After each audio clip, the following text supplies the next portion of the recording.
जय दी भक्तगणों, आज मैं जगत कल्याणी महादेव की प्रिय 3 माताओं की कहानी सुनाने जा रही हूँ। ये तीनों माताएं धरती पर भगवान शिव की कृपा से अवतरित हुई, जो निरंतर जग कल्याण करती आ रही हैं। चलिए जानते हैं कौन है ये माताएं और उनकी कथा। यह कथा श्रवण करने मात्र से ही भक्तों का भंडार हमेशा धन धान्य से भरा रहता है और जिन पर माता की कृपा हो जाती है उनके जन्म जन्मों के पाप कट जाते हैं। इस कथा के 3 मुख्य भाग हैं, तो चलिए शुरू करते हैं। पहली कहानी है भगवान शिव से जुड़ी हुई। एक बार की बात है, भगवान शिव कैलाश पर्वत पर ध्यान मुद्रा में लीन थे और उनके साथ माता पार्वती भी उस समय ध्यान कर रही थी। शिव शक्ति का यह स्वरूप बहुत ही मनमोहक लग रहा था। जब महादेव अपने ध्यान से उठे तो उन्होंने देवी गंगा को अपने सामने देखा और देवी गंगा को देखकर महादेव ने उनसे पूछा, देवी आप यहाँ कैसे पधारी? तो उत्तर में गंगा बोली, हे आदि पुरुष, मैं आपके इस स्वरूप को देखकर मोहित हो गई हूँ। कृपया आप मुझे अपनी पत्नी के रूप में स्वीकार करें। लेकिन माता पार्वती देवी गंगा के यह स्वर सुनकर हैरान हो गई और उनके नेत्र क्रोध से लाल हो गए। क्रोध में देवी पार्वती बोली, देवी गंगा अपनी सीमा मत लांघिए, महादेव मेरे पति हैं। तब गंगा ठिठोली करते हुए बोली, महादेव की पत्नी भले ही तुम हो, लेकिन महादेव ने मुझे अपने सिर पर धारण किया हुआ है। जहाँ महादेव के साथ तुम नहीं जा सकती, मैं उनके साथ जाती हूँ। गंगा की ये बातें माता पार्वती से सहन न हुई और उनका क्रोध और भी ज़्यादा भयानक हो गया और उन्होंने गंगा को श्राप देते हुए कहा, हे गंगे, तुमने अपनी सीमा लांघी है। मैं तुझे श्राप देती हूँ कि तुम में मृतकों की राख बहेगी। तुम जन जन के पाप धोते धोते मैली हो जाओगी। तुम्हारा यह भ्रम टूटेगा और तुम्हारा रंग भी काला हो जाएगा। माता पार्वती के इन वचनों को सुनते ही देवी गंगा तुरंत उनके चरणों में गिर गई और उनसे क्षमा याचना करने लगी। तब महादेव बोले, यह साप तो फलित होकर रहेगा, लेकिन देवी आपके पश्चाताप से प्रसन्न होकर हम आपको इस श्राप से मुक्त कर देते हैं। गंगे, आप जनमानस के पापों से दूषित होंगी, लेकिन संत जन के स्नान से आपकी शुद्धि होगी। भक्तों, भगवान शिव के इस आशीर्वाद के कारण ही गंगा में स्नान करने से लोगों के पाप धुल जाते हैं। भक्तों, अब सुनते हैं माता विंध्यवासिनी की कथा। देवी विंध्यवासिनी का निवास स्थान विंध्याचल पर्वत श्रेणी को माना जाता है। माता सती का अंग शक्तिपीठ बना, जिसे देवी विंध्यवासिनी के धाम के रूप में जाना जाता है।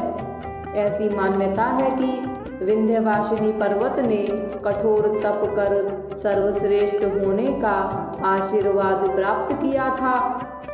विंध्य पर्वत की एक कथा बहुत ही प्रचलित है, जिसके अनुसार पर्वतराज हिमालय को अपने ऊंचा होने पर बहुत घमंड था, जिस वजह से विंध्य पर्वत स्वयं को काफ़ी छोटा और अपमानित महसूस करने लगा।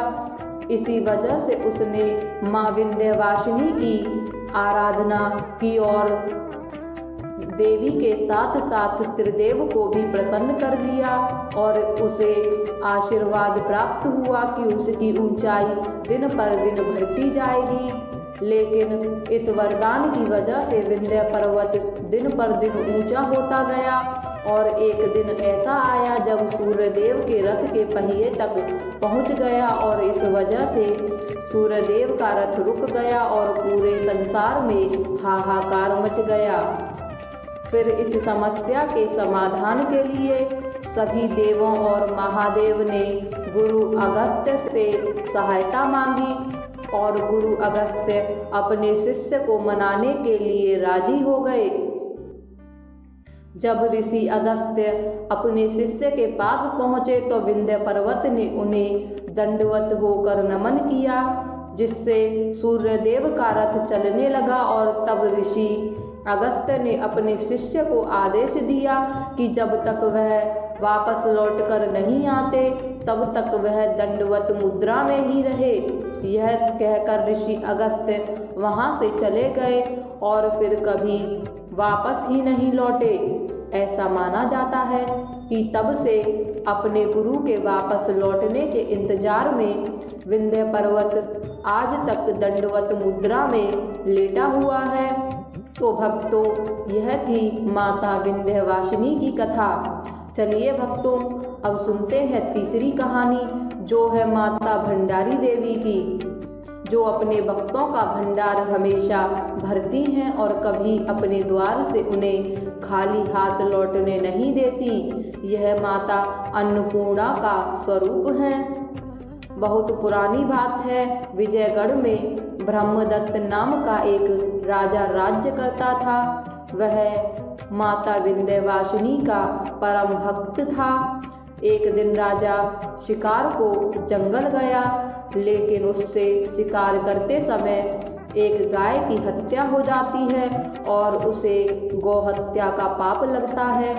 इस वजह से राजा के राज्य में पूरे साल वर्षा नहीं होती, जिस वजह से पूरे राज्य में त्राही त्राही मच जाती है।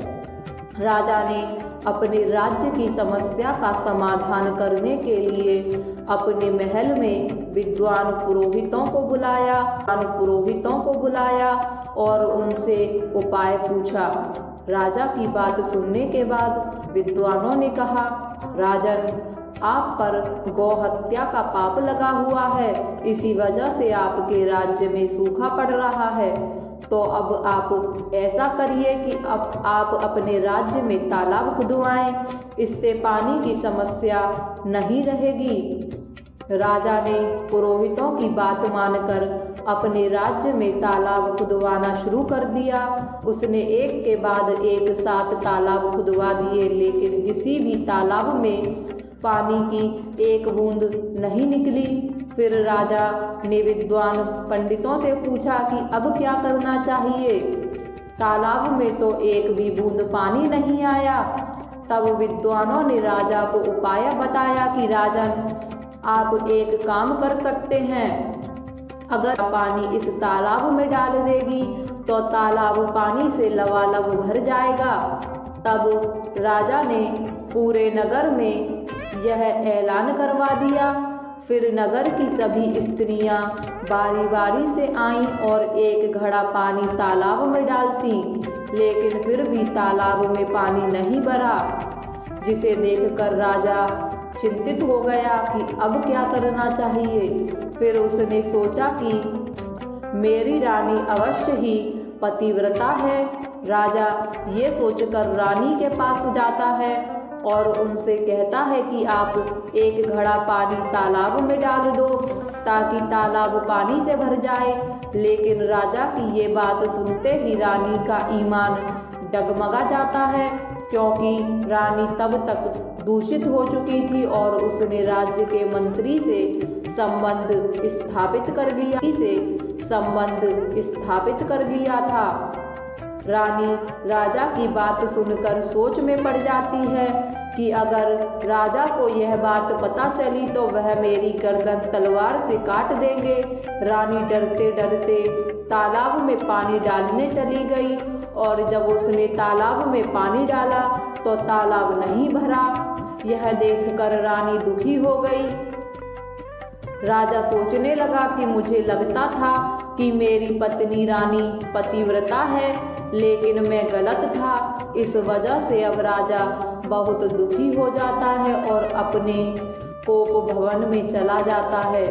रात को राजा जब सोता है तो उसके सपने में माता विंध्यवासिनी आई और उसे एक थप्पड़ मारती हैं और उससे कहती हैं, दुष्ट राजा, तुमने यह कैसे सोच लिया कि तेरी स्त्री भ्रष्ट है तो अभी नगर में एक स्त्री बाकी है जो पतिव्रता है। मैं तुझे उस स्त्री के बारे में बताती हूँ। तू अगर उससे तालाब में पानी डलवाता है तो पूरा तालाब लबालब पानी से भर जाएगा। राजा को माता ने सपने में बताया कि तुम्हारे नगर में एक भिलनी अंधैया है जो कि पतिव्रता है, वह विधवा है और उसका एक 8 साल का पुत्र है।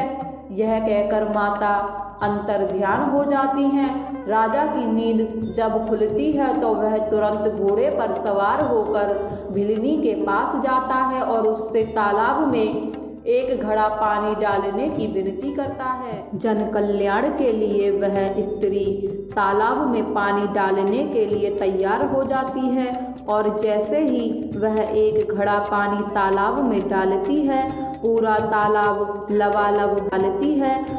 तालाब लबालब भर जाता है। इसके बाद उसने 2 और तालाबों को भर दिया, लेकिन जब चौथे तालाब की बारी आती है तो रानी खेल देती है।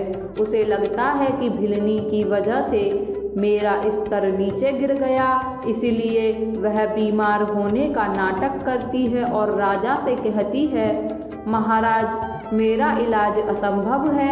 मेरा पेट दर्द अब तभी ठीक हो सकता है जब किसी पतिव्रता स्त्री के पुत्र के कलेजे को मेरे पेट पर रखा जाएगा, तभी मेरे प्राण बच सकते हैं। रानी की यह बात सुनकर राजा को याद आता है कि भिलनी अंधैया पतिव्रता है और उसका एक 8 साल का बालक है।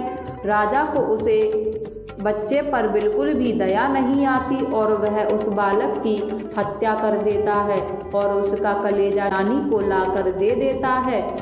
इस घटना से अनजान भिलनी अपने बच्चे को खोज रही थी। उसे जब कहीं अपना बच्चा नहीं मिलता तो वह विलाप करने लगती है। तभी उसे माता विंध्यवासिनी दर्शन देती हैं और उससे कहती हैं कि तुम विलाप न करो, मेरी वजह से तुम्हारा पुत्र मर गया है, इसलिए मैं इस धरती पर तुम्हारी बेटी बनकर जन्म लूँगी और तुम्हारे हर आंसू का बदला लूँगी। लेकिन जब तक मैं 16वां सावन देख नहीं लेती तब तक मुझे कुछ याद नहीं आएगा और जब मेरा 16वां सावन होगा तभी मुझे तुम्हारी सारी कहानी याद आ जाएगी। इतना कहते ही माता अंतर्ध्यान हो जाती हैं और कुछ समय बाद भिलनी की बेटी के रूप में जन्म लेती हैं। हालांकि इस वजह पर से भिलनी पर चरित्रहीन होने का लांछन लग जाता है। भिलनी अंधैया को इस वजह से राज्य से बाहर निकलवा दिया जाता है। फिर वह अपनी बेटी को लेकर जंगल में भटकती है और कुछ समय पश्चात ही उसकी मृत्यु हो जाती है। इस बात का पता जब राजा को चलता है कि भिलनी की मौत हो गई है तो वह विधि पूर्वक उसका अंतिम संस्कार करवा देता है और उसकी बच्ची को अपनी बहन बनाकर उसका पालन पोषण करता है।